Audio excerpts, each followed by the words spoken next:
السلام علیکم ورحمۃ اللہ وبرکاتہ۔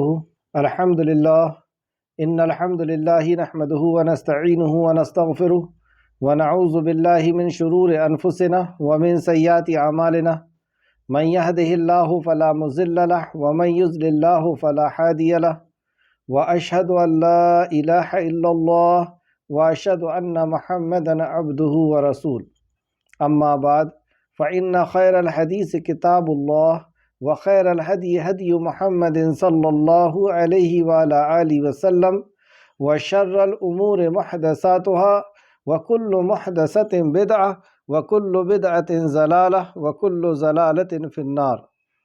رب اشرح لی صدری ویسر لی امری واحلل عقدۃ من لسانی یفقہوا قولی۔ رب زدنی علما رب زدنی علما رب زدنی علما، آمین یا رب العالمین۔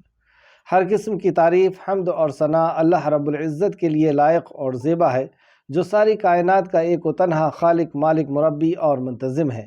درود و سلام ہو انبیاء اکرام پر، خصوصاً نبی مکرم رحمت للعالمین امام الانبیاء محمد صلی اللہ علیہ وسلم پر اور صحابہ اکرام پر۔ معزز سامعین اکرام، آج انشاءاللہ تعالیٰ سورہ جاثیات کی آیت نمبر 27 سے کلاس رہے گی۔ اللہ رب العزت سے دعا ہے کہ اللہ رب العزت ہمیں صحیح معنوں میں قرآن مقدس کو سمجھنے، اس پہ غور و فکر کرنے، اس پر ایمان لانے اور اخلاص کے ساتھ عمل کرنے کی اور لوگوں تک پہنچانے کی توفیق عطا فرمائے، آمین یا رب العالمین۔ اعوذ باللہ من الشیطان الرجیم۔ وَلِلَّهِ مُلْكُ السَّمَاوَاتِ وَالْأَرْضِ وَيَوْمَ تَقُومُ السَّاعَةُ يَوْمَئِذٍ يَخْسَرُ الْمُجْرِمُونَ۔ وَلِلَّهِ مُلْكُ السَّمَاوَاتِ وَالْأَرْضِ، اور اللہ ہی کے لیے ہے آسمانوں اور زمین کی بادشاہی۔ اصل میں زمین و آسمان کی اصل جو بادشاہی ہے وہ اللہ ہی کی ہے، لیکن انسان کو اللہ رب العزت نے عمل کی آزادی دے دیا، اسے چھوٹ دے دیا، تو اس نے یہ سمجھ بیٹھا کہ یہی بادشاہ ہے، اسی کے ہاتھ میں سب کچھ ہے، یہ جو چاہے جیسا چاہے کر سکتا ہے، اور اللہ رب العزت سے بغاوت پر اتر آیا۔ لیکن جیسے ہی یہ عمل کی آزادی ختم کی جائے گی، تب سمجھ میں آئے گا انسان کو کہ اصل میں اس کے ہاتھ میں کچھ نہیں ہے۔ اور ویسے بھی اگر ہم غور کریں تو ہم انسان کے ہاتھ میں کچھ نہیں ہے۔ اصل بادشاہی زمین و آسمان اور اس کے بیچ کی جتنی بھی مخلوق ہیں، ان سب کے اوپر حکومت، ان سب کے اوپر بادشاہی خالق کائنات کی ہی ہے۔ اس نے کچھ وقت کے لیے ہمیں ڈھیل دے دی ہے، ہمیں چھوڑ دیا ہے کہ ہم کیسا عمل کرتے ہیں، اس بات کو ٹیسٹ کرنے کے لیے، اس بات کو چیک کرنے کی۔ تو اللہ ہی کے لیے ہے آسمان اور زمین کی بادشاہی۔ اور جس دن قیامت برپا کی جائے گی، جس دن قیامت قائم کی جائے گی، اس دن باطل پرست خسارے میں رہیں گے۔ باطل پرست مراد جو اللہ سبحانہ وتعالیٰ کے ساتھ کفر کرتے ہیں، جو اس کے دین کے ساتھ، اس کے نبی کے ساتھ اور آخرت کا انکار کرتے ہیں، یعنی اللہ کی باتوں کا یا اللہ رب العزت کے ساتھ جس نے کفر کیا، یہ باطل ہے، یہ حق کے مخالف ہے، حق کے اپوزٹ ہے، تو یہ خسارے میں رہیں گے، یہ تباہی اور بربادی میں رہیں گے۔ کس دن؟ جس دن قیامت قائم کی جائے گی، اور قیامت کا آنا یقینی ہے، قیامت آ کر کے رہے گی۔ آیت نمبر 28 میں اللہ رب العزت نے فرمایا، آپ ہر امت کو یعنی ہر گروہ کو گھٹنوں کے بل دیکھیں گے۔ وہ قیامت کی ہولناکی، اس کی سختی، اور قیامت کی ہولناکی کی سختی کی شروعات تو وہیں سے ہو جائے گی جس دن انسان اپنے قبر سے نکلے گا اور دیکھے گا کہ لوگ اپنے رب کے دربار میں حاضر کیے جا رہے ہیں۔ وہیں اسے سمجھ میں آ جائے گا کہ وہ دن جس کے تعلق سے انبیاء نے بتا کر کے گئے تھے کہ یہی زندگی سب کچھ نہیں ہے، یہ زندگی تو صرف امتحان گاہ ہے، ایک ایگزام ہال ہے، اصل زندگی تو اس کے بعد شروع ہونے والی ہے۔ جیسے ایگزام ہال میں جو ہم ایگزام دیتے ہیں وہ زندگی اصل نہیں ہوتی، اس ایگزام ہال میں جو ہم کرتے ہیں اس کے مطابق ہماری آگے کی زندگی ہوتی ہے، اس کے مطابق ہماری جاب ہوتی ہے اور پھر زندگی ہوتی ہے۔ اسی طریقے سے یہ زندگی سب کچھ نہیں ہے۔ تو جب قبر سے نکلیں گے اسی وقت تو ہوش میں آ جائیں گے کہ اب تو جو وعدے کیے گئے تھے وہ سارے کے سارے پورے ہونا ہے۔ اور جب اللہ رب العزت کی بارگاہ میں حاضر ہوں گے، انبیاء لائے جائیں گے، فرشتے، اور ان کے نام اعمال، میزان قائم کیا جائے گا، اور اس دن کی سختی کہ سورج 1 میل پہ لا دیا جائے گا، لوگ اپنے پسینے میں شرابور ہو رہے ہوں گے، اور اس وقت ہر امت اپنے رب کے سامنے گھٹنے ٹیک چکی. گھٹنے ٹیک دینا جیسا ہم جو محاورہ بولتے ہیں، یعنی شکست کھا جائے گی. اللہ رب العزت کے سامنے ہر کوئی شکست کھا جائے گا، گھٹنے ٹیک لے گا. یہ ذلت کی ایک پوزیشن ہوگی جو رب کے سامنے حاضر ہو. اس حشر کی ہولناکی کے تعلق سے تفسیر ابن کثیر جلد نمبر 5 صفحہ نمبر 437 میں فرماتے ہیں، یعنی شدت و عظمت کی وجہ سے، اس دن کی شدت، ہولناکی اور اللہ رب العزت کی عظمت کی وجہ سے وہ اپنے گھٹنوں کے بل گرے ہوئے ہوں گے. کہا جاتا ہے یہ صورتحال اس وقت ہوگی جب جہنم کو لایا جائے گا. جہنم کو جب لایا جائے گا اور جہنم کی جب ہولناکی دیکھیں گے، یعنی آپ غور کریں کہ اس میدان میں سارے کے سارے انسان اور ساری مخلوق اکٹھا ہے اور سورج 1 میل پر ہے. یہ ویسے ہی بہت بڑی ہولناکی ہوگی، لیکن اصل ہولناکی بتائی جا رہی ہے کہ اس وقت ہوگی جب جہنم کو لایا جائے گا. جیسے سورہ ملک میں اللہ نے فرمایا کہ جب یہ جہنم کو دیکھیں گے تو مارے جوش کے ایسا لگے گا، مطلب اس کو دیکھ کر کے یہ ایسے گھبرا جائیں گے اور ایسا لگے گا مارے جوش کے جہنم پھٹ پڑے گی.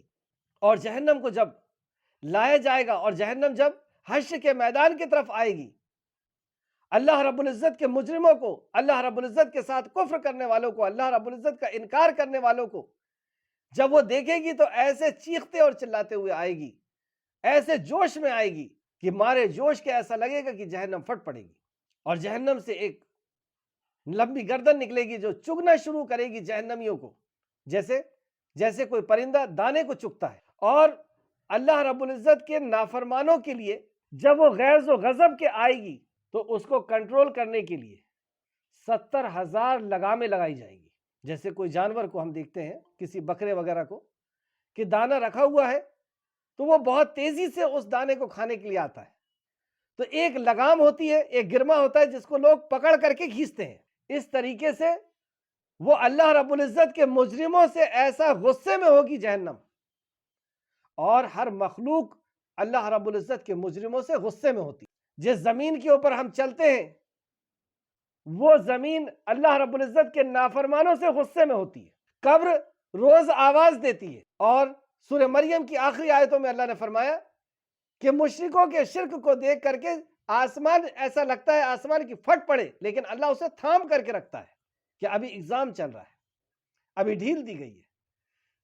زمین ان کے شرک کو دیکھ کر کے گویا کہ پھٹ پڑے اور انہیں دھسا دے، لیکن اسے روک کر رکھا جاتا ہے، پہاڑ ریزہ ریزہ ہو کر کے گر جائے.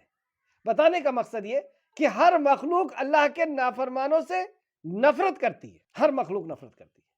اسی طریقے سے جہنم بھی اس حشر کے میدان میں نفرت کرتے ہوئے ان کے طرف جب آئے گی جوش کے مارے تو اس میں 70,000 لگامیں لگائی جائیں گی، اور ان کو ایک ایک لگام کو 70,000 فرشتے پکڑ کر کے کنٹرول کر رہے ہوں گے. اور فرشتے کیسے؟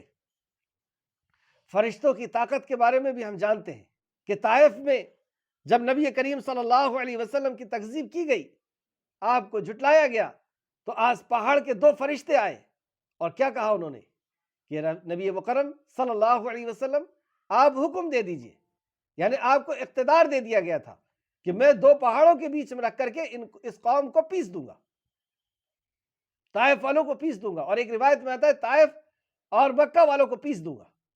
تو ایک فرشتہ ایسا طاقتور کہ 2 پہاڑوں کو اٹھا کر کے اور ملا دے اور بستی کی بستی پس جائے، ایسے بھاری بھرکم اور ایسے طاقت والے فرشتے ہوا کرتے ہیں اللہ رب العزت کے. تو ایک لگام کو 70,000 فرشتے کھینچ رہے ہوں گے، اور ایسے 70,000 لگامیں ہوں گی. تو جب یہ جہنم حشر کے میدان کی طرف آئے گی تو تفسیر ابن کثیر فرماتے ہیں جہنم کو لایا جائے گا اور وہ سانس لے گی، جس کی وجہ سے ہر شخص گھٹنوں کے بل گر پڑے گا. حتیٰ کہ ابراہیم علیہ السلام، اللہ رب العزت کے خلیل، اللہ کے دوست، وہ بھی گھٹنے ٹیک چکے ہوں گے اور وہ پکار اٹھیں گے، نفسی نفسی نفسی، اے اللہ آج میں تجھ سے صرف اپنی نفس کا سوال کرتا ہوں. ابراہیم اللہ کا خلیل، جس نے اپنی پوری زندگی ان صلاتی و نسخی و محیای و مماتی للہ رب العالمین، جس نے اپنی نماز، اپنی قربانیاں، اپنا جینا مرنا سب کچھ اللہ کے سپرد کر دیا، اللہ نے اسے خلیل کہا، اللہ نے اس کی توحید کی گواہی دی، اللہ نے اسے امام بنا دیا مومنوں کا، اور وہ خلیل کا اللہ رب العزت کی اس بارگاہ میں، اس حشر میں یہ حال ہے کہ وہ ابراہیم علیہ السلام جو اللہ کے خلیل ہے، وہ اپنے بیٹے انبیاؤں کا ذکر نہیں کرتے کہ اے اللہ میں اسماعیل کا اور اسحاق کا اور یعقوب کا سوال کرتا ہوں تجھ سے، اتنی بولنے کی بھی جرت نہیں۔ کیا کہہ رہے ہیں؟ اے اللہ میں اپنی نفس کا، صرف آج اپنی نفس کا تجھ سے سوال کرتا ہوں، مجھے بچا لے اس ہولناکی سے، اس عذاب سے، اس غصے سے۔ ایسا سخت دن ہو، ہم کس غرور کے اندر ہیں، ہم کس عمل کے غرور کے اندر ہیں، ہمیں کون سا تکبر ہے، ہم نے کیا تیاری کی ہے حشر کے میدان کے لیے، اس ہولناک منظر کے لیے۔ جنہوں نے اپنی پوری زندگی لگا دی، وہ ان کا عالم یہ بتایا جا رہا ہے۔ ابن ابو شیبہ جلد نمبر 7 صفحہ نمبر 77 حدیث نمبر 34151، حتیٰ کہ عیسیٰ علیہ السلام بھی کہیں گے اے اللہ آج میں تجھ سے صرف اپنے ہی بارے میں سوال کرتا ہوں، اپنی والدہ مریم کے بارے میں بھی سوال نہیں کرتا جس نے مجھے جنم دیا۔ اللہ اکبر، یہ انبیاء علیہ السلام کا معاملہ ہے۔ ایسا ہولناک دن ہم سب کے سامنے آنے والا ہے، ہم میں سے کوئی نہیں بچے گا جو حشر کے میدان میں حاضر نہ کیا جائے۔ جیسے اس دنیا میں ہم حاضر کر دیے گئے، ویسے حشر کے میدان میں حاضر کیے جائیں گے، اور اس ہولناکی کے سامنے ہم اپنے کون سے عمل کو پیش کریں گے۔ اللہ ہم سب کی تو حفاظت فرما، آمین یا رب العالمین۔ اللہ فرماتا ہے آیت نمبر 28، اور آپ ہر امت گروہ کو گھٹنوں کے بل دیکھیں گے، ہر امت اپنے نام اعمال کی طرف بلائی جائے گی۔ اب اس کے بعد ہر امت اپنے نام اعمال کی طرف بلائی جائے گی، دفتر کھولے جائیں گے اور انہیں کہا جائے گا آج تمہیں ان عمل کا بدلہ دیا جائے گا جو تم کرتے تھے۔ آج حساب و کتاب کا دن ہے، آج بدلے کا دن ہے، مالک یوم الدین، بدلے کا دن ہے۔ سورہ زمر آیت نمبر 69 میں اللہ فرماتا ہے، سورہ زمر آیت نمبر 69، اور عمل کی کتاب کھول کر رکھ دی جائے گی، اور پیغمبر اور گواہ حاضر کیے جائیں گے۔ اللہ رب العزت کیا فرماتا ہے کہ عمل کی کتاب کھول دی جائے گی اور پیغمبر اور گواہ حاضر کیے جائیں گے۔ پیغمبر بھی حاضر کیے جائیں گے کہ کیا تم نے پیغام پہنچایا تھا؟ نہیں، اور امت بھی حاضر کی جائے گی کہ میرے نبیوں نے پیغام پہنچایا تھا نہیں۔ اور پھر اس کے بعد جب امت انکار کرے گی تو گواہ بھی لائے جائیں گے۔ یہ منظر ہوگا حشر کے میدان کا۔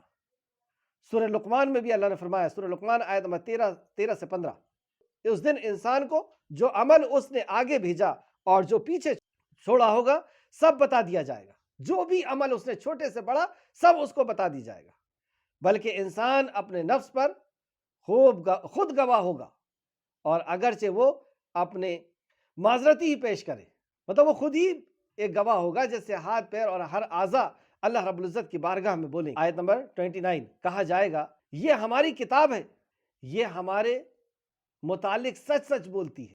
لوگ جب اپنی کتابوں کو دیکھیں گے، یعنی ہم جب اپنی کتاب کو دیکھیں گے تو اس میں کوئی چیز ایسی نہیں پائیں گے جس بات کو ان فرشتوں نے لکھنے میں بھول اور چوک ہو گئی ہو۔ یہ ہماری کتاب ہے، یہ تمہارے متعلق سچ سچ بولے گی۔ یعنی اللہ رب العزت فرماتا ہے کہ یہ ہماری کتاب ہے۔ ایک کتاب اللہ رب العزت کے پاس بھی ہے، جو رمضان کی آخر راتوں میں سے جو لیلۃ القدر، قدر والی رات ہوتی ہے، اللہ رب العزت سال بھر کا اعمال فرشتوں کے ہاتھ میں دے دیتا ہے، فرشتوں کو دے دیتا ہے سال بھر کا، جو بھی یہ کرنے والے ہیں، اور اس کے مطابق انہیں جو جزا دی جانے والی ہے، جو سزا دی جانے والی ہے، جو بھی ان کے ساتھ حالات ہونے ہیں، اللہ رب العزت رمضان المبارک کی آخری راتوں میں یعنی لیلۃ القدر میں فرشتوں کے ہاتھ میں اسے دے دیتا ایک سال کا ڈیٹا۔ اور جب فرشتے یہاں سے لے کر کے اٹھتے ہیں عمل کو، یعنی کرامن اور کاتبین، یہ جو لکھنے والے دائیں اور بائیں طرف ہیں اور ہماری ہر نقل و حرکت کو لکھتے ہیں، ہمارے عقیدے کو، ہماری زبان سے نکلی ہوئی بات کو، ہمارے ہاتھ سے کی ہوئی عمل کو، اور ہر چیز کو یہ لکھتے رہتے ہیں. اور جب یہ اوپر لے کر کے جاتے ہیں تو آسمان کے فرشتے جو اس کے لیے مقرر کیے گئے وہ ان سے لے لیتے ہیں. اور لینے کے بعد اللہ رب العزت نے جو لوح محفوظ سے دیا ہے، جو انسان کی پیدائش کے کئی سال پہلے اللہ رب العزت نے لکھا تھا، اس کو جو دیا ہوا تھا سال میں یعنی رمضان کے مہینے میں، اور اس کرامن اور کاتبین نے جو آج کے دن بھر کا ہمارا ڈیٹا لے کر کے گئے ہیں کہ اس نے یہ کیا، اس نام اعمال سے اس کو ملاتے ہیں اور کہتے ہیں کہ ایک حرف کے برابر بھی اس کے اندر چوک نہیں. ایسا عالم الغیب ہے ہمارا رب، اس سے بچ کر کے، اس سے چھپ کر کے کہاں جائیں گے؟ اس نے تو غیب کے علم کے مطابق ہی ہماری ساری نقل و حرکت کو لکھ چکا ہے. اب فرشتوں سے بلوا رہا ہے کہ انہوں نے کیا کیا ہے، صبح سے شام تک لے آؤ، اور دوسرے فرشتے اس ڈیٹا سے اسے ملا رہے ہیں اور کہہ رہے ہیں کہ اس نے تو ایک لفظ کی بھی ہیر پیر نہیں ہے. اللہ اکبر. تفسیر ابن کثیر جلد نمبر 5 صفحہ نمبر 438. یہ ابن عباس رضی اللہ عنہ نے فرمایا. اس تعلق سے سورہ کہف میں بھی اللہ نے فرمایا، اور عملوں کی کتاب کھول کر رکھ دی جائے گی تو آپ گنہگار کو دیکھیں گے کہ جو کچھ اس میں لکھا ہوگا اس سے ڈر رہا ہوگا اور کہے گا. اب ہم خود غور کر لیں کہ ہمارا نام اعمال، ہم حشر کے میدان میں کھڑے ہوئے ہیں. میں خود اپنے لیے، آپ لوگ اپنے لیے غور کریں، کیونکہ قرآن ہم اپنی اصلاح کے لیے پڑھ رہے ہیں، کسی دوسرے کے لیے نہیں. تو میرا نام میں حشر کے میدان میں کھڑا ہوں خالق کائنات کے سامنے، اور اس نے میرا نام اعمال میرے سامنے لا کر کے رکھ دیا. کیا حالت ہوگی؟ ہر عمر کے اندر دن اور رات میں کیے ہوئے عمل، چھپ کر کے کیے ہوئے عمل، اور کھیل اور تماشے کے کو سمجھ کر کے کیے ہوئے عمل، ہنسی اور کھیل کے انداز میں کیے ہوئے عمل، ہر عمل ہمارے سامنے ہوں گے. کیسا کانپے گا انسان. اور کوئی ہم خود اپنا محاسبہ کریں کہ کیا کیے ہم نے زندگی میں ابھی تک. ایسا کون سا گناہ ہے جو بچ گیا ہم سے؟ ایسی کون سی نافرمانی ہے جو چھوٹ گئی ہم سے؟ سب کچھ گناہوں میں جیسے کہ ہم لتڑے ہوئے ہیں، گناہ میں ہم ڈوبے ہوئے ہیں. اور وہ نام اعمال جب پیش کیا جائے گا تو انسان کیسا کانپے گا. اس کا ذکر کیا اللہ رب العزت نے سورہ قاف آیت نمبر 49 کے اندر. اور عمل کی کتاب کھول کر رکھ دی جائے گی تو آپ گنہگار کو دیکھیں گے کہ جو کچھ اس میں لکھا ہوگا اس سے ڈر رہے ہوں گے اور کہیں گے ہائے ہماری شامت، ہائے ہماری شامت. یہ کیسی کتاب ہے کہ نہ کسی چھوٹی بات کو چھوڑی ہے اور نہ کسی بڑی بات کو. کوئی بات بھی ایسی نہیں جو اس میں چھوٹ گئی، مگر اسے اس نے لکھ رکھا ہے، اور جو عمل انہوں نے کیا ہوگا سب اس کو حاضر پائے گا. جو عمل کیا ہوگا سب کچھ اس میں حاضر پائے گا. اور آپ کا پروردگار کسی پر ظلم کرنے والا نہیں. جو ہم نے اپنے اوپر ظلم کیا ہے اسی کو لے کر کے ہم کھڑے ہوں گے، وہی نام اعمال لے کر کے کھڑے ہوں گے. اے اللہ، ہم تجھ سے توبہ کرتے ہیں، ہمارے نام اعمال کو اسی دنیا میں مٹا دے. اے اللہ، جس طرح ہمارے گناہوں کو تو نے دنیا والوں سے چھپا لیا، اے اللہ حشر کے میدان میں بھی حشر کے میدان والوں سے ہمارے گناہوں کو چھپا دے. اے اللہ، اس میں کوئی شک نہیں کہ ہم سب تیری بارگاہ میں حاضر ہوں گے اپنے نام اعمال کو لے کے حاضر. اے اللہ معاف کر دے ہم کو. اے اللہ ہمارے گناہوں کو مٹا دے. اے اللہ، ہم اس دنیا میں بے عزت ہونے سے ڈرتے ہیں کہ ہمارے اعمال لوگوں کو پتہ نہ چل جائیں. اے اللہ، وہاں تو ہر کوئی ہوگا، ہمارے چھوٹے بھی ہوں گے، بڑے بھی ہوں گے، ہماری عزت کرنے والے بھی ہوں گے. ان کے سامنے جب ہمارا نام اعمال کھلے گا، اے اللہ وہ اصل بے عزتی کا دن ہوگا. اے اللہ اس رسوائی سے بچا لے. اے اللہ اس رسوائی سے بچا لے. اے اللہ ہمارے نام اعمال کو یہی دھو دے، یہی صاف فرما دے. آمین یا رب العالمین. آیت نمبر 28 پھر سے دیکھیں. اور آپ ہر امت گھٹنوں کے بل دیکھیں گے، ہر امت اپنے نام اعمال کے طرف بلایا جائے گا. انہیں کہا جائے گا آج تمہیں ان عمل کا بدلہ دیا جائے گا جو تم کرتے تھے. کہا جائے گا یہ ہماری کتاب ہے. اللہ رب العزت کہے گا یہ ہماری کتاب ہے، یہ تمہارے متعلق سچ سچ بولتی ہے. یعنی وہ نام اعمال بولے گا بھی اور دکھے گا بھی. جب ہم انکار کریں گے تو اللہ رب العزت ہمیں دکھائے گا کہ دیکھو یہاں پہ تم بیٹھ کر کے ایسا ایسا کر رہے تھے. کئی انداز سے اللہ رب العزت انسان کو یقین کروائے گا. یعنی کل حشر کے جہنم میں جانے کے بعد کوئی جہنمی یہ نہیں کہے گا کہ یہ کام میں نے نہیں کیا تھا، جب تک اسے وہ قبول نہ کر لے. اور قبول کرنے کے لیے آپ نے دیکھا ہوگا کہ کئی انداز سے حساب و کتاب ہوگا. ایک تو جو فرشتے نے لکھا ہے، ایک اللہ رب العزت خود عالم الغیب ہے، اس کے لوح محفوظ میں ہے، پھر اللہ گواہ خود کافی ہے، پھر ہمارا جسم گواہی دے گا، اور پھر ہمارے نقل و حرکت کو دکھائی جائے گی. دکھائی دینے والا دفتر ہوگا وہ، جیسے لیپ ٹاپ ہوتا ہے نا، کھول دیے سب چیز دکھ رہی ہے، ایسا دکھائی دینے والا دفتر ہوگا، دکھائی دینے والا رجسٹر ہوگا. اس طریقے سے کئی انداز کے ساتھ اس کو قبول کروایا جائے گا، اور جب وہ قبول کرے گا اس کے بعد جہنم میں داخل کیا. 50,000 سال کا وہ دن ہے، ایسی نہیں ہے. جب تک وہ اقرار نہیں کر لے گا اس کو جہنم رسید نہیں کیا جائے گا. تو اللہ کہے گا یہ ہمارا نام اعمال ہو جو سچ سچ بولتا ہے. یہ نام اعمال بھی بولے گا اور ہمارا جسم بھی بولے گا. ہمارا جسم خود بتائے گا، ہاتھ اور پیر اور آنکھ اور کان بتائیں گے کہ اللہ رب العزت تیری اس نے یہ نافرمانی کیا تھا. بلا شبہ ہم لکھواتے تھے جو تم عمل کرتے تھے. اللہ فرماتا ہے کہ بلا شبہ ہم لکھواتے تھے جو تم عمل کیا کرتے تھے. اس کی تفسیر کے تعلق سے سورہ کہف کی آیت نمبر 49 آپ نے لکھ لیا. جب یہ نام اعمال ان لوگوں کو دیا جائے گا تو ظاہر سی بات ہے کہ دو گروپ ہوں گے. ایک وہ جو نام اعمال کو خوشی خوشی دائیں ہاتھ سے لیں گے، اور جن کا نام اعمال بگڑ گیا، اور ہم سب جانتے ہیں کہ ہمارا نام اعمال کیا ہے، تو وہ اس دن اس رزلٹ کو، نام اعمال یعنی رزلٹ، تو رزلٹ لینے سے انکار کریں گے، اپنے ہاتھ کو چھپائیں گے، پیچھے چھپائیں گے. تو اللہ رب العزت ان کے پیٹھ کے پیچھے سے بائیں ہاتھ میں ان کا نام اعمال پکڑائے گا. تو جن کو نام اعمال ان کے دائیں ہاتھ میں ملے گا، اللہ رب العزت ان کے چہرے کو خوش و خرم کر دے گا، یعنی چہرہ روشن کر دیا جائے گا، اور ان کے سر پر ایک تاج رکھا جائے گا جو چمکدار تاج ہوگا، اور ان کے جسم کو 60 ہاتھ لمبا کر دیا جائے گا، یعنی آدم علیہ السلام کی ہائٹ میں ان کو لے کے جایا جائے گا. اور وہ خوش ہو کر کے اپنے دوستوں کی طرف آئے گا. وہ شخص خوش ہو کر کے اپنے دوستوں کی طرف آئے گا، اپنے نام اعمال کو لے کر کے، اپنے استاذ اور وہ چہرے کی چمک اور دمک کو لے کر کے جو اللہ رب العزت کی طرف سے اسے انعام دیا جائے گا. تو وہ خوشی خوشی اپنے دوستوں کی طرف آئے گا. دوست کہیں گے یا اللہ ہمیں بھی ایسا ہی تو نعمت عطا فرما دے اور اس میں تو برکت عطا فرما دے. تو یہ بندہ کہے گا کہ ہاں دوستو، تمہارے لیے بھی اللہ رب العزت نے یہی رکھا ہے، خوش ہو جاؤ، تمہارے لیے بھی یہی رکھا ہے.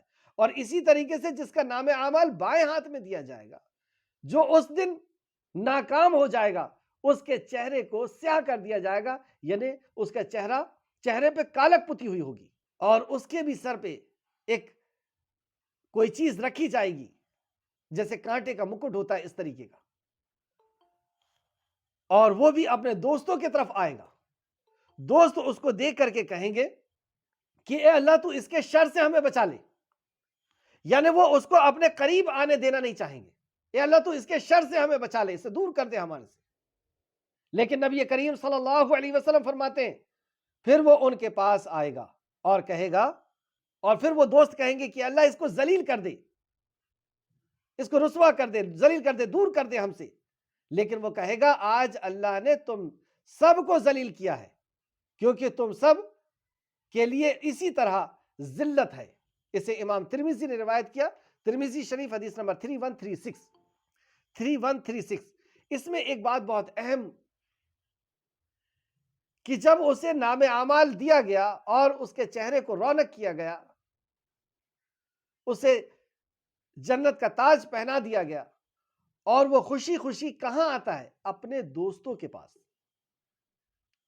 اور جسے جہنم کا پروانہ دیا گیا، جس کے چہرے کو سیاہ کر دیا گیا، کالا کر دیا گیا، وہ بھی اپنے دوستوں کے پاس آتا ہے.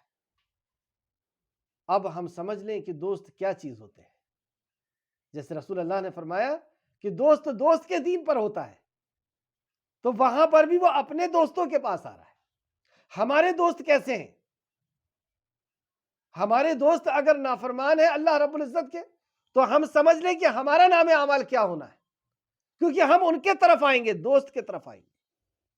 ہمارے دوست اگر اللہ والے ہیں، مطیع اور فرما بردار ہیں، توحید پرست ہیں، اور رسالت کو مضبوطی سے پکڑے ہوئے ہیں، توحید اور رسالت کو، اللہ کے احکامات کو، تو ہم اپنے ان دوستوں کی طرف جانے والے ہیں۔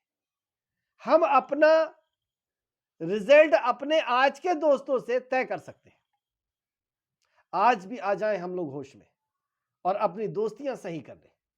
جو جہنم میں جائے گا وہ بھی وہاں یہی کہے گا، فلالن خلیلا، کہ کاش میں نے فلانے کو دوست نہ بنایا ہوتا۔ یہ دوست ہی ہوتا ہے۔ آج ہم نے جتنی بھی برائیاں ہیں کہاں سے آئی؟ دوست کس سے آتی ہے؟ دوست ہی کس سے اچھائی آتی ہے اور برائی آتی ہے۔ اور جیسے نبی کریم صلی اللہ علیہ وسلم فرمایا کہ ماں کی گود پہلا درسگاہ ہے، یہ سنگت ہی دوستی کہلاتی ہے، اور یہ بنیادی چیزیں ہیں کسی انسان کو مومن بننے کے لیے۔ بنیادی چیزیں 4 ہیں۔ ایک، اللہ رب العزت کے کلام کے اوپر اس پہ وہ غور و فکر کرے، رسول اللہ صلی اللہ علیہ وسلم کے فرمان کے اوپر غور و فکر کرے اور ان دونوں پر عمل کرے۔ اور تیسرا، اس کی سنگت صحیح ہو، اور چوتھا، اس کی توحید کے اوپر پکڑ ہو، یعنی توحید کے اوپر نظر ہو۔ یہ 4 بیسک چیز ہے جس سے مومن پیدا ہوتا ہے، جس سے مومن بنتا ہے، اور یہ سورہ ابراہیم میں اس کی تفسیر آ چکی ہے۔ چلیے آگے دیکھتے ہیں، آیت نمبر 30 میں اللہ رب العزت فرماتا ہے، یہاں تک تو ہم نے دیکھا مجرموں کا حال جو حشر کے میدان میں ہوا۔ آیت نمبر 30 میں اللہ رب العزت نیکوکاروں کا ذکر فرماتا ہے، فَأَمَّا الَّذِينَ آمَنُوا وَعَمِلُوا الصَّالِحَاتِ فَيُدْخِلُوهُمْ رَبُّهُمْ فِي رَحْمَتِهِ ذَلِكَ هُمُ الْفَوْزُ الْمُبِينُ۔ اللہ اکبر، یہ اللہ کی رحمت ہے، کس کے اوپر ہونے والی ہے؟ فَأَمَّا الَّذِينَ آمَنُوا، وہ لوگ جنہوں نے ایمان لائے، وَعَمِلُوا الصَّالِحَاتِ، اور عمل صالح کیے، فَيَدْخُلُوهُ، تو اللہ فرماتا ہے کہ ان کو داخل کرو، ربہم فی رحمتی، اپنے رب کی رحمت میں۔ تو اللہ رب العزت کی رحمت کیا ہے؟ صحیح حدیث سے ہمیں پتہ چلتا ہے کہ اللہ تعالیٰ نے جنت سے فرمایا، اللہ رب العزت نے جنت سے فرمایا، تو میری رحمت ہے، تیرے ساتھ میں جس پر چاہوں رحم کروں۔ اللہ، جنت جو ہے اللہ کی رحمت ہے، اور اللہ رب العزت اپنی رحمت میں جس کو چاہے اسے داخل کرے۔ اسے امام بخاری اور مسلم دونوں نے روایت کیا، بخاری شریف حدیث نمبر 4850 اور مسلم شریف حدیث نمبر 2846۔ تو جنت جو ہے وہ اللہ رب العزت کی رحمت ہے۔ آیت کو پھر سے دیکھیں، لیکن جو لوگ ایمان لائے اور انہوں نے نیک عمل کیے۔ ایمان اور نیک عمل، ایمان کو سمجھانے کے لیے 13 سال جو سلیبس نازل ہوا مکہ کے اندر عقیدے کا، اور پھر عمل صالح، نیک عمل، یعنی نبی مکرم صلی اللہ علیہ وسلم کے طریقے پر اخلاص کے ساتھ کیا ہوا عمل ایمان کی موجودگی میں، یہ 2 چیز کا مطالبہ۔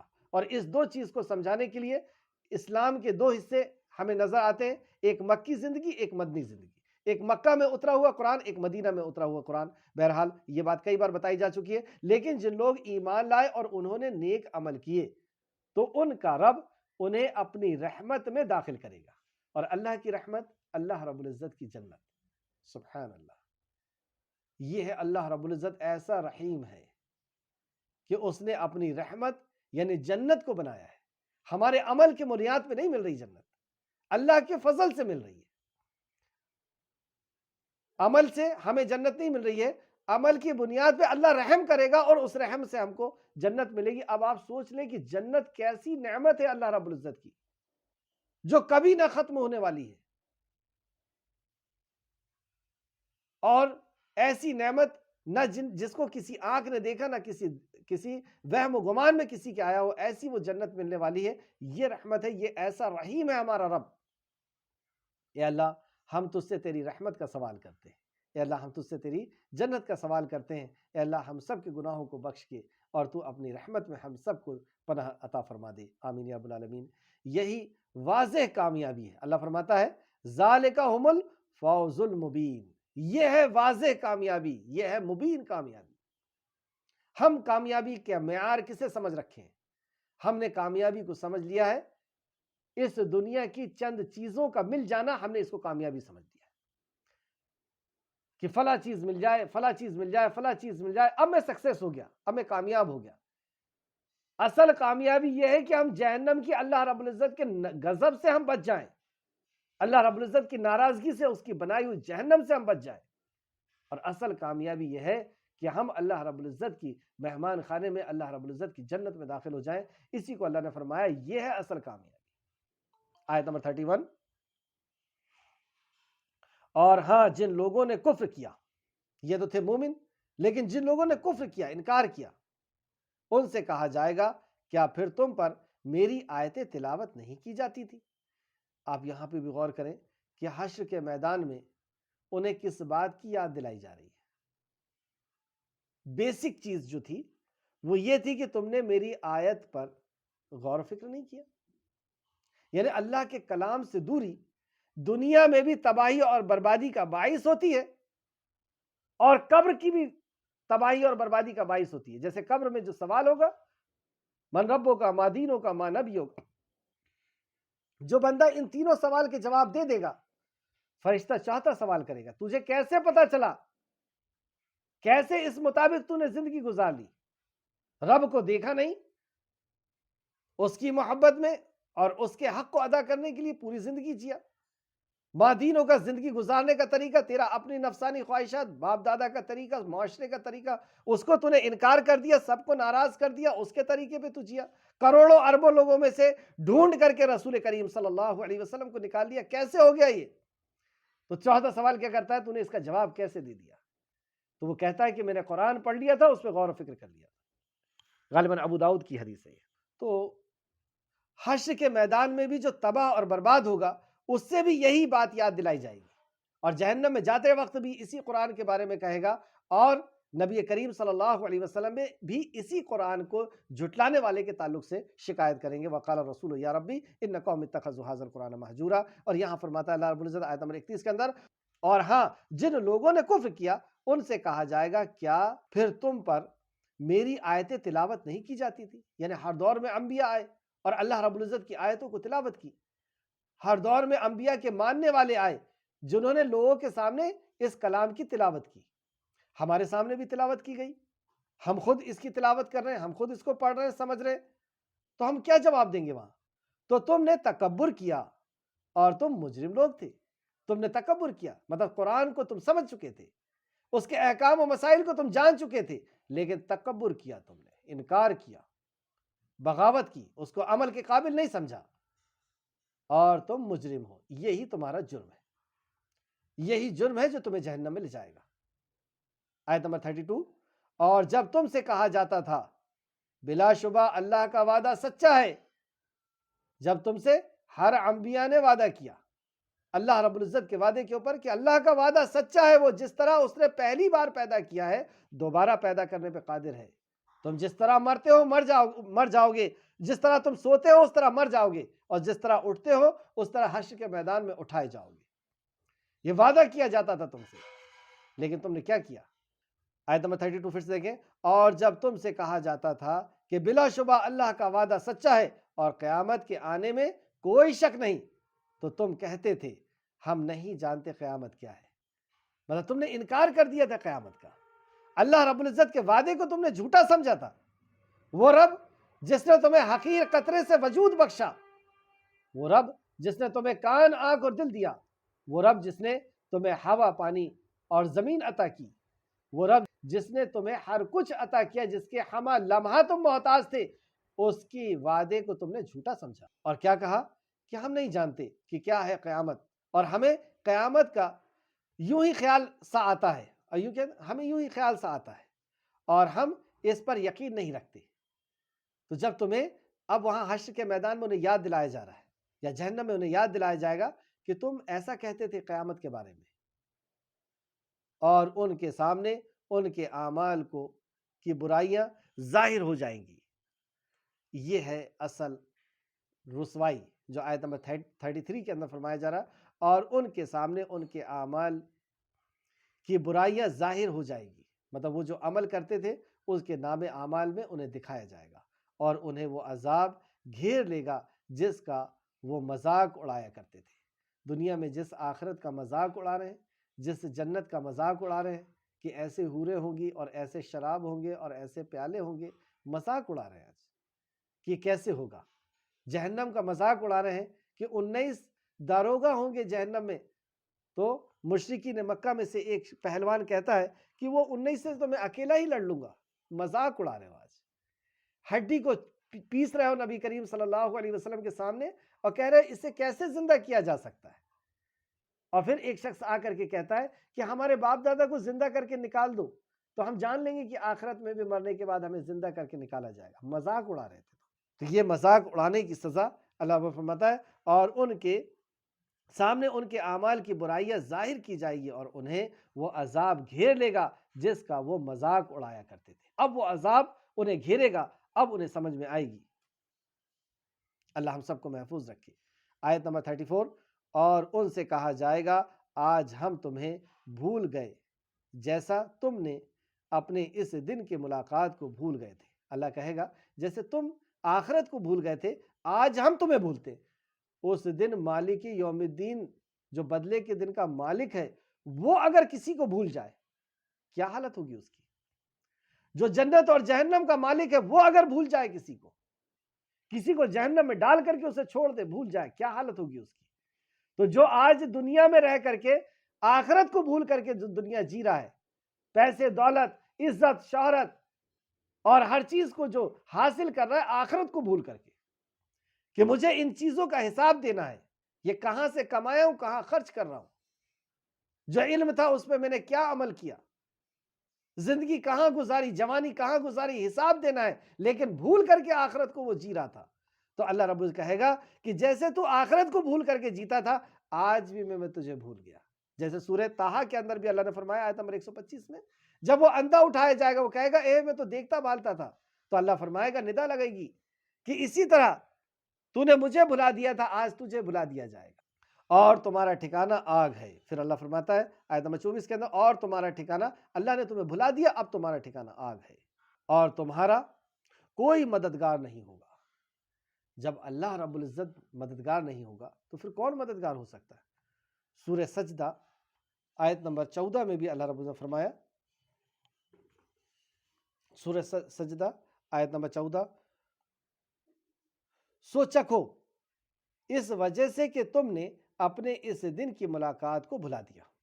اب جہنم کا عذاب چکھو اس وجہ سے کہ تم نے اس دن کی ملاقات کو، اللہ رب العزت سے ہونے والی ملاقات کو تم نے بھلا دیا تھا، اور یہی بھول کی وجہ ہوتی ہے پورے گناہ۔ بے شک ہم نے تمہیں بھلا دیا، اللہ فرمائے گا بے شک ہم نے تمہیں بھلا دیا اور ہمیشہ کا عذاب چکھو اس کی وجہ سے جو تم کیا کرتے تھے، اس وجہ سے جو تم کیا کرتے تھے۔ سورہ آراف آیت نمبر 51، سورہ آراف آیت نمبر 51، وہ جنہوں نے اپنے دین کو دل لگی اور کھیل تماشا بنا لیا، کیونکہ آخرت کا یقین نہیں، تو دنیا کی زندگی کو سب کچھ بنا لیا، دنیا کی زندگی سے ان نے دل لگی کی، اسی سے دل لگا کر کے بیٹھے، اسی کی کامیابی سمجھ میں آ رہی ہے۔ بچہ سکسیس ہو گیا، میں سکسیس ہو گیا، مطلب دنیا میں کچھ نعمتیں مل گئیں اللہ رب العزت کے طرف سے تو اسے کامیابی سمجھ رہے، تو دنیا میں دل لگی لگا لیا اس نے کہا۔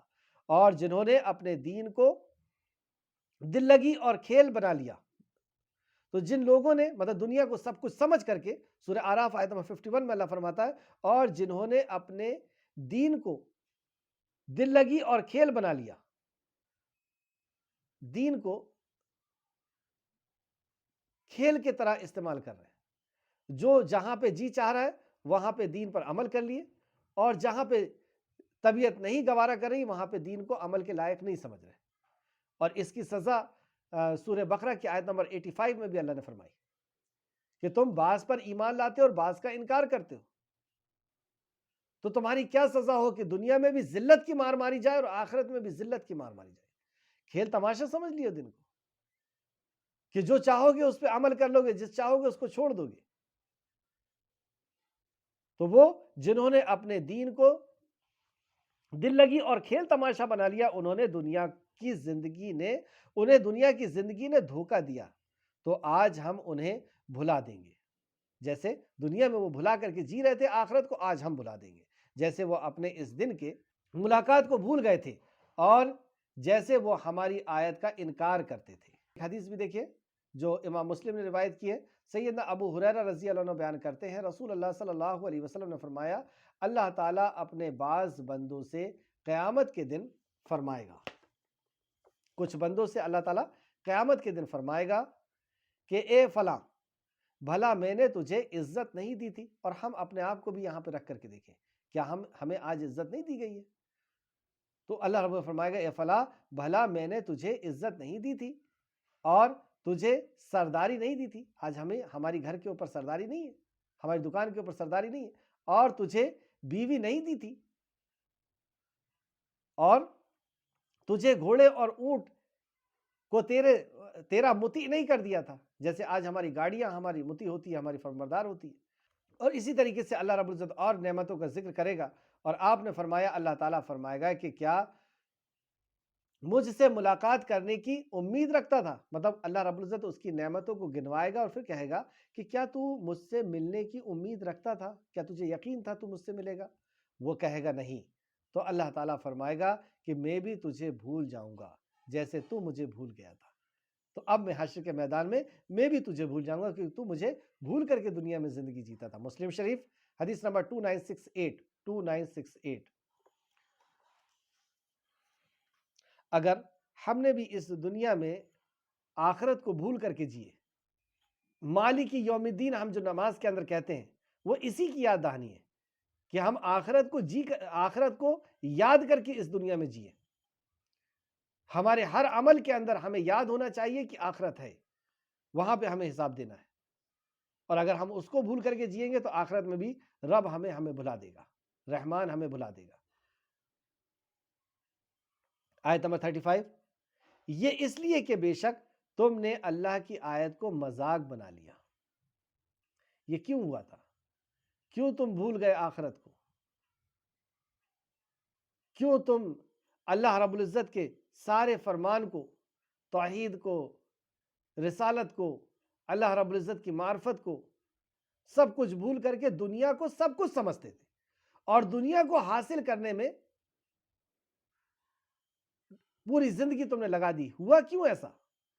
وجہ کیا تھی اس کی وجہ اللہ رب فرماتا آیت نمبر 35 میں، یہ اس لیے کہ بے شک تم نے اللہ کی آیت کو مذاق بنا لیا، اسے تم نے سیریس نہیں لیا، اسے تم نے نہیں جانا کہ تمہارے خالق اور مالک کا یہ کلام ہے، اسے تم نے سیکھنے کے لائق نہیں سمجھا، اسے تم نے عمل کے لائق نہیں سمجھا، اسے تم نے ایمان لانے کے لائق نہیں سمجھا۔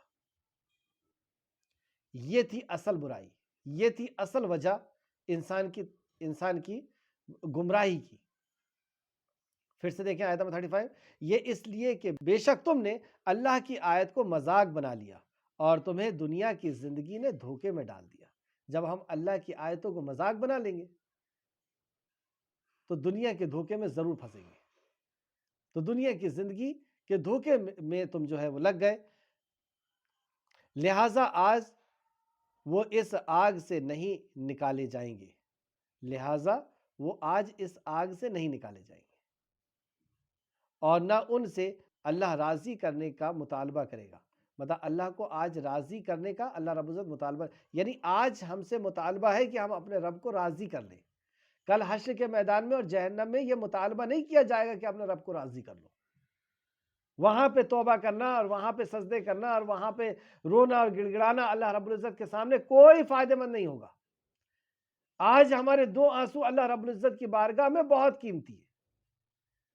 اللہ رب العزت کے بارے میں سوچنا، اللہ رب العزت کے دین کے بارے میں سوچنا آج بہت قیمتی ہے۔ اس آیت کو پھر سے دیکھیں، یہ اس لیے کہ بے شک تم نے اللہ کی آیت کا مذاق بنا لیا اور تمہیں دنیاوی زندگی نے دھوکے میں ڈال دیا، کیونکہ جب ہم قرآن سے دور رہیں گے تو دنیا کی زندگی کے دھوکے میں ضرور پھنسیں گے، لہٰذا آج وہ اس آگ سے نہیں نکالے جائیں گے، اور دنیا کی زندگی کو ہی سب کچھ سمجھ کر کے جی رہے تھے، اب تم آگ سے نہیں نکالے جاؤ گے۔ تو آگ میں جانے کی وجہ کیا بنی؟ اللہ کے کلام سے دوری، اور نہ ان سے اللہ کے راضی کرنے کا مطالبہ ہی کیا جائے گا۔ تو دنیا میں اللہ کو راضی کرنے کا مطالبہ ہے، وہاں پہ کوئی مطالبہ نہیں کیا جائے گا۔ آیت نمبر 36، چنانچہ تمام تعریف اللہ ہی کے لیے ہے جو آسمانوں کا رب ہے اور زمین کا رب ہے، جہانوں کا رب ہے۔ سبحان اللہ، تمام قسم کی تعریف، حمد اور ثنا اللہ ہی رب العزت کے لیے ہے جو آسمانوں کا اور زمین کا اور سارے جہانوں کا رب ہے۔ جہان اور بھی ہے اس کا مطلب۔ آیت نمبر 37، آخری آج کی کلاس کی اور اس سورت کی اور اس پارے کی آخر آیت، اور آسمانوں اور زمین میں اس کے لیے بڑائی ہے، آسمانوں اور زمین میں اسی رب کے لیے بڑائی ہے، اور وہی نہایت غالب خوب حکمت والا ہے۔ یہیں سے بات شروع کیا تھا کہ وہ نہایت غالب ہے اور خوب حکمت والا ہے۔ اس حکمت کی بنیاد پر اللہ رب العزت نے ساری کائنات کو وجود بخشا ہے۔ آج کی کلاس کا خلاصہ، مقصد زندگی، دنیا کی زندگی کے دھوکے میں سے بچنا ہے۔ آیت نمبر 35 میں بتایا گیا کہ دنیا کی زندگی کے دھوکے سے بچنا ہے، اور دھوکے سے بچنے کے لیے جو ہنٹ کیا گیا کہ ہم اللہ رب العزت کے کلام سے جڑ جائیں۔ اللہ ہمارا رب ہے، اللہ رب العزت کیسا ہمارا رب ہے، اس تعلق سے نمبر 1، آسمانوں اور زمین کی بادشاہت اللہ ہی کے لیے ہے۔ ہم نہ سمجھے کہ ہم کچھ ہیں، ہم کچھ نہیں ہیں۔ ہمارے جسم کے اوپر ہماری بادشاہت نہیں ہے۔ ہم نہیں چاہتے کہ ہم کمزور ہوں، لیکن ہم کمزور ہو رہے ہیں۔ ہم نہیں چاہتے کہ ہمارے بال سفید ہو، لیکن ہو رہے ہیں۔ ہم نہیں چاہتے کہ ہم فلاں مرض کے شکار ہو جائیں، گھٹنے درد ہو، فلاں ہے، لیکن سب کچھ ہو رہا ہے۔ یعنی ہمارا جسم بھی ہمارا غلام نہیں ہے، ہم اپنے جسم کے بھی بادشاہ نہیں ہیں، پھر دوسری کس چیز پہ ہم بادشاہت کی بات کرتے ہیں؟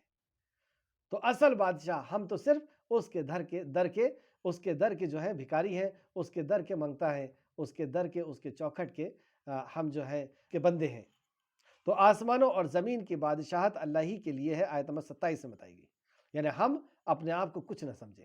دوسرا، جو کچھ ہم دنیا میں کرتے ہیں اللہ تعالیٰ لکھواتا ہے، یعنی ہماری ہر بات نوٹ ہو رہی ہے، ہر بات ریکارڈ ہو رہی ہے، اور ہر بات اس کی فلم بنائی جا رہی ہے۔ آیت نمبر 28۔ تیسرا، اللہ تعالیٰ اپنی رحمت میں نیکوکاروں کو داخل فرمائے گا، اور اس کی رحمت کیا ہے؟ جنت۔ تو اس کی رحمت کو پانے کے لیے ہمیں اللہ رب العزت کا مطیع اور فرما بردار ہونا ہوگا، اور اسی کے لیے رحمت ہے۔ آیت نمبر 30 کی روشنی میں۔ چوتھا، اللہ تعالیٰ کا وعدہ سچا ہے، یہ اللہ نے وعدہ کیا ہے، موت کا بھی وعدہ کیا ہے، قبر کا بھی، حشر کا بھی، اور پھر جنت و جہنم کا۔ یہ سارے وعدے جو اللہ رب العزت نے قرآن مقدس کے اندر کیا ہے وہ سارے سچے ہیں۔ آیت نمبر 32۔ پانچواں، تعریف اللہ تعالیٰ کے لیے ہے جو رب ہے آسمانوں اور زمین کا، اسی کے لیے تعریف ہے، اسی کے لیے شکر ہے، اسی کے لیے حمد ہے۔ آیت نمبر 36 کی روشنی میں۔ چھٹواں، اللہ تعالیٰ ہی رب ہے ساری کائنات کا، ساری کائنات کا بھی رب وہی ہے۔ آیت نمبر 36۔ ساتواں، اللہ تعالیٰ کے لیے بڑائی ہے آسمانوں اور زمین کی۔ آیت نمبر 37۔ آٹھواں، اللہ تعالیٰ غالب ہے اور حکمت والا ہے۔ آیت نمبر 37۔ رسول اللہ صلی اللہ علیہ وسلم ہمارے رہنما ہیں۔ تیسرے پوائنٹ کا نمبر 1، رسول اللہ صلی اللہ علیہ وسلم نے اللہ تعالیٰ کی آیت کا مذاق اڑانے کی حقیقت کو سمجھائی کہ مذاق اڑانا کیا ہے اصل میں، جیسے جو ہم نے سورہ توبہ میں بھی پڑھ کر کے آ چکے ہیں کہ تمہیں جیسے منافقوں کے تعلق سے وہ بات کہی گئی تھی۔ دوسرا، رسول اللہ صلی اللہ علیہ وسلم نے دنیا کی زندگی کو دھوکے میں مبتلا ہونے کی حقیقت کو سمجھائی۔ کامیاب لوگوں کے رویے، آیت نمبر 30 میں ہمیں پتہ چلا ایمان لانا، جو ایمان لائے گا وہ کامیاب ہے۔ نیک عمل کرنا، جو آیت نمبر 30 میں بتایا گیا کہ جو ایمان لائیں گے اور نیک عمل کریں گے ان کے لیے رحمت ہے، ان کے لیے جنت ہے۔ آیت نمبر 30 میں ناکامیاب لوگوں کے یہ 2 رویے بتائے گئے۔ ناکام لوگوں کے رویے، نمبر 1 کفر کرنا، یعنی انکار کرنا اللہ رب العزت کی بات کا، اللہ رب العزت کا انکار کرنا۔ تکبر کرنا، آیت نمبر 31 تکبر کرنا یعنی اللہ کے حکم کا انکار کرنا۔ تیسرا، قیامت پر یقین نہ رکھنا، آیت نمبر 32، کیونکہ اللہ رب العزت ان سے پوچھے گا تو وہ بتائیں گے کہ ہم نے قیامت پر یقین نہیں تھا۔